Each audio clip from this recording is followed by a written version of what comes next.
Hello, and welcome to the Good News from the Corner podcast. I'm Jay, I'm your podcast host, and I'm also the rector at St. John's Episcopal Church in Memphis, Tennessee. I'm glad you found us. I'm glad you're here. Stay tuned for sermons, lectures, and more good news from the corner of Central and Greer. Timing is everything, isn't it? Not one dot or tittle is out of place in Mark's gospel. It's too short for a wasted word. It might seem strange to meet this poor widow here in the temple in the closing chapters of the gospel, but this woman is mentioned here at this place, at this time, with great intentionality. I think our own lives are like this sometimes too. People whom we wouldn't anticipate come into our lives with maybe the worst timing imaginable, and then they become some of the most important people in your lives. Let's put ourselves not in our shoes, but in their shoes for a moment this morning. They are in the temple before the Passover. There would have been people everywhere from all of the outer territories who have come into this, the holy city, on the most holy day. If you remember last week, the gospel reading, Jesus is on the Jericho side of Jericho, marching with all the other pilgrims into Jerusalem for the Passover celebration.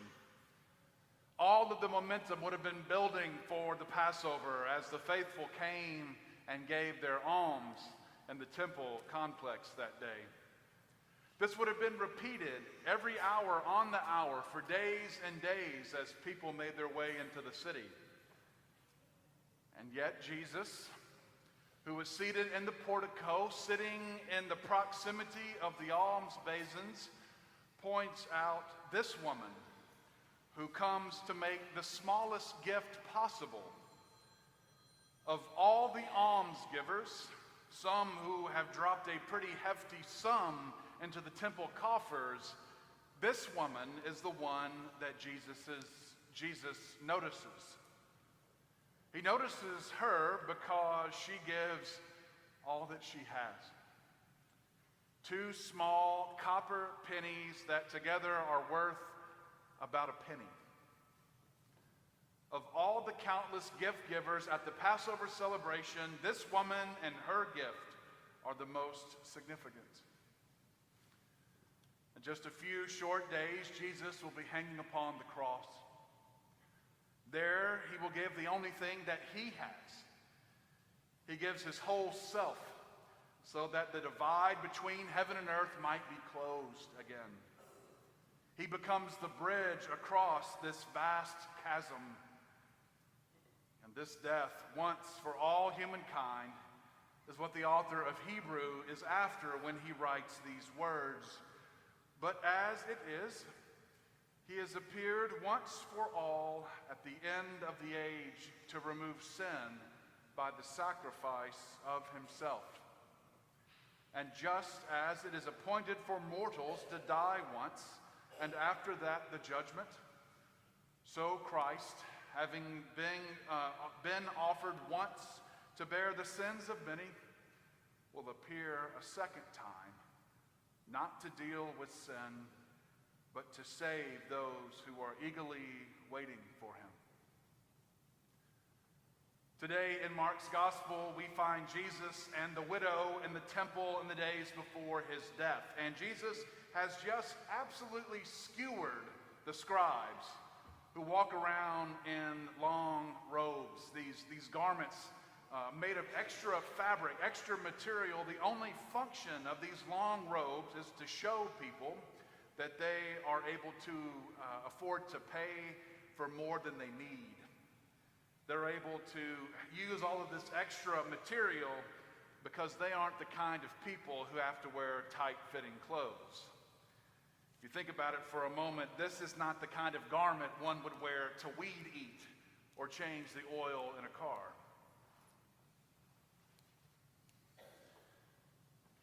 Jesus criticizes them for using their authority to demand respect in the marketplaces, respect that they do not then in turn reciprocate. They insist on their own best places in the banquets and the meals, yet they do not ever invite the community into their own homes, certainly not widows.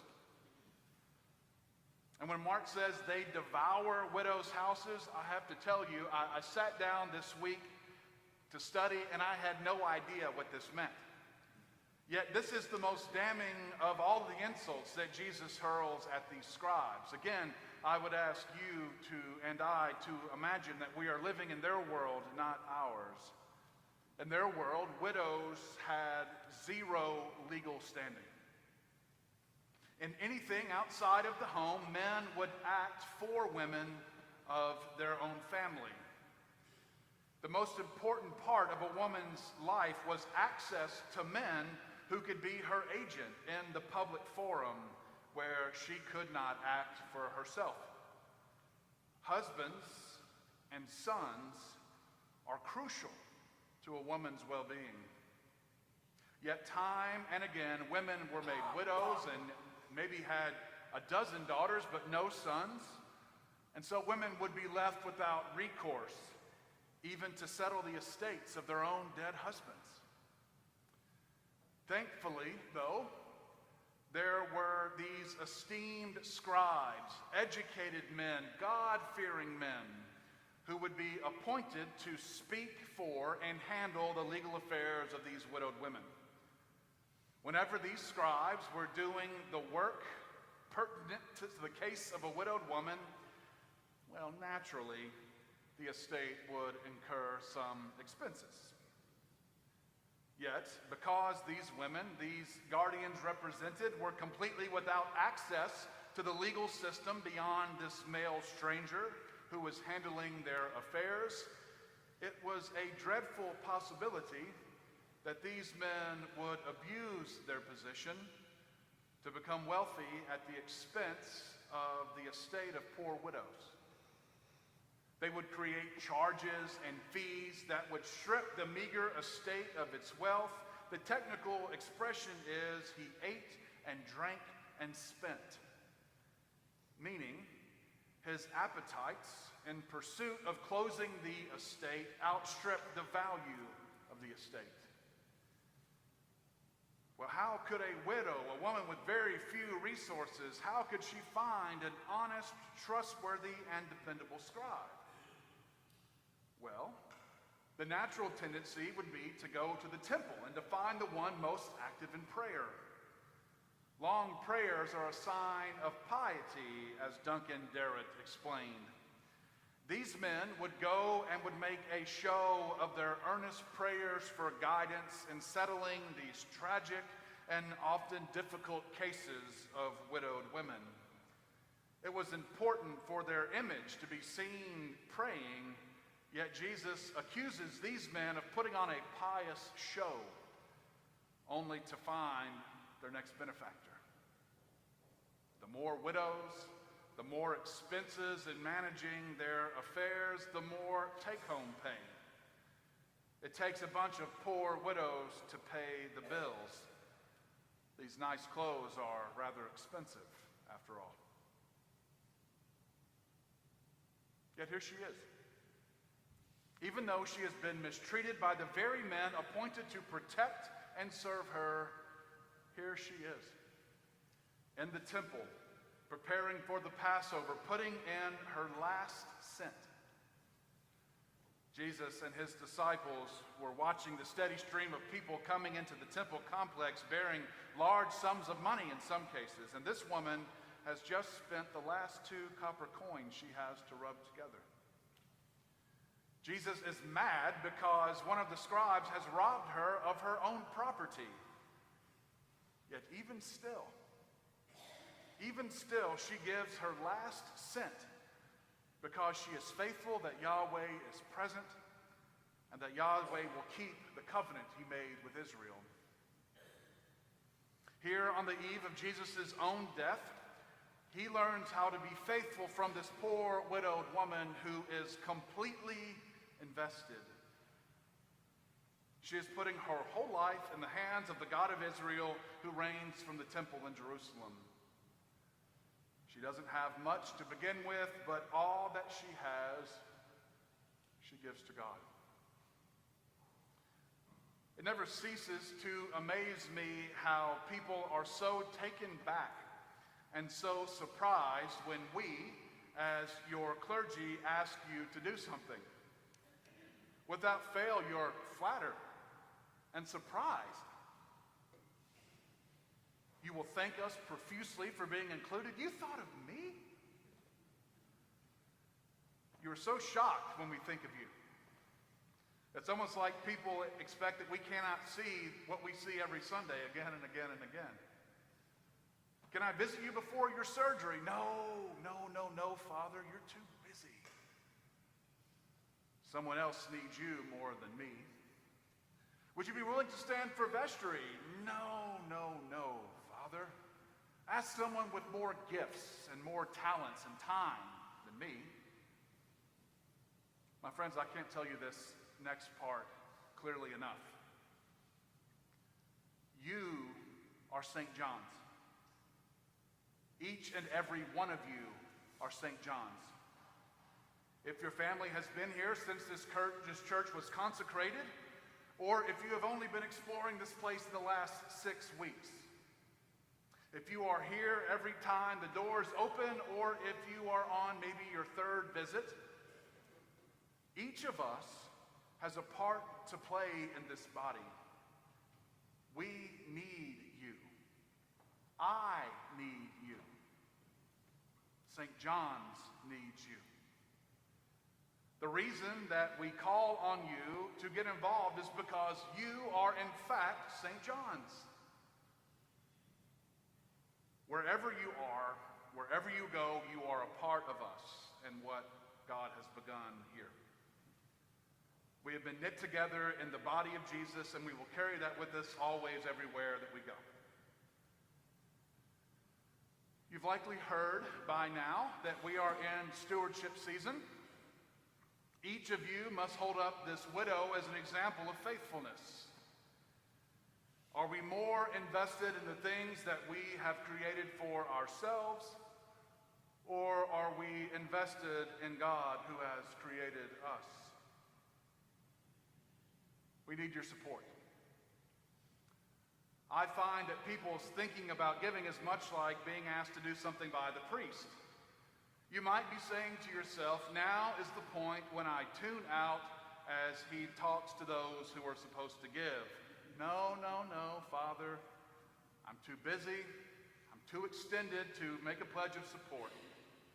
No, this part of the sermon is for someone else. Let me say it again. Each and every one of you are St. John's. We need each and every one of you to support the work of this parish. I am asking you to give and to invest yourself here. All that you are, including your financial self, to sustain the many good things that we have going on. We are, in fact, about 2/3 of the way towards our goal of $1.5 million of pledge support for the coming year. And I know what some of you are thinking, well, this presidential election, or, well, we don't know how long the economy can keep going this way. We don't know how much longer it's going to hold up, and I don't know that I'm able. Maybe next year. My friends, if you wait for the perfect moment to begin the practice of giving, the perfect moment will never come. It is important to give to the extent that you are able. I'm certain that this is a practice that begins and is developed and grows across time. I didn't grow up tithing. It is a spiritual practice that I had to learn as an adult. Your support of this place is not so much about what you are able to do. It is that your tithe is a statement that I am St. John's and I am invested in the work that God is doing here with us together. I want to talk with you if you have questions about this stuff. If you've never heard the word tithe, call me. We sit down, we can talk. My number is still 323-8597.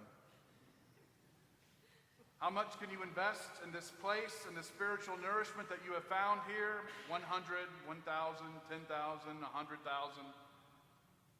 Plant seeds now, and in due time they will bear fruit. In the name of God, the Father, the Son, and the Holy Spirit. Amen. Well, peace, good morning. Wonderful to see each of you here today. If you are a known St. John's person, wonderful. If you are visiting, welcome. I'm glad to see everyone who is here today and always. Please be mindful of the announcement. Several things I think that are really important in the life of the parish.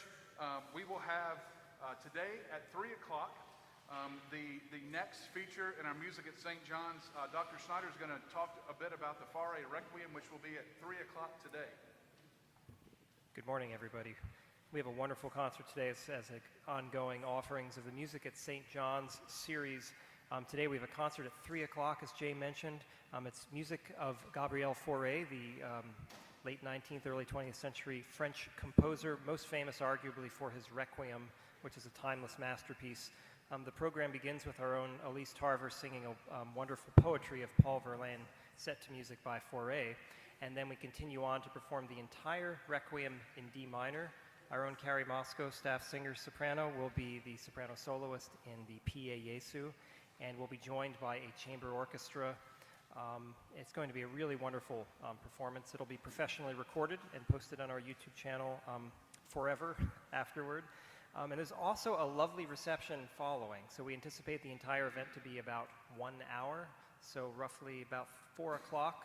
We'll be wrapping up, and you're all invited to attend a lovely reception just adjacent in the hall. So please invite your friends and consider spending your afternoon with us. It's a really fabulous opportunity during this month of remembrance with Veterans Day, All Souls, and it's also the centenary of the composer's death. So there's a lot to remember and meditate upon in this wonderful piece of music. It is free and open to the public. We hope you'll consider joining us. Thank you. Thank you, Doctor. Please be aware, too, as many of you know of the Emmanuel Center, there is a wonderful announcement in your order of worship. We are beginning a food drive as we anticipate helping families of the Emmanuel Center with Thanksgiving dinners. We're looking to support 50 families. So please notice there is contact information. Pam Pierce and Leslie Dillon, who are both involved with our outreach efforts. And be aware there's a Thanksgiving is the deadline, so we're hoping to get this all done by November the 19th. Also, next Sunday, as we always do at 9:15 in the parish hall, we are continuing with our Spirituality and Life Stages class, and it will be a treat to welcome the Reverend Linda Serino, who is a retired a hospice chaplain, and Mother Linda will talk about spirituality of our elders and spirituality at the end of life. So promises to be a wonderful discussion next week at 9:15. Finally, and I know your attention's fading, stay with me. One more important thing. Save the date. Our Jim McGee Speaker Series will have an inaugural event on Saturday, January the 11th. On that day, Dr. Luke Timothy Johnson, who is Professor Emeritus at the Candler School of Theology, he will be our speaker. More details to come. But Dr. Luke Timothy Johnson will be with us in January. He was my New Testament professor in seminary. You can't hold that against him. He's a remarkable scholar, and it'll be a wonderful opportunity to grow in love and knowledge together.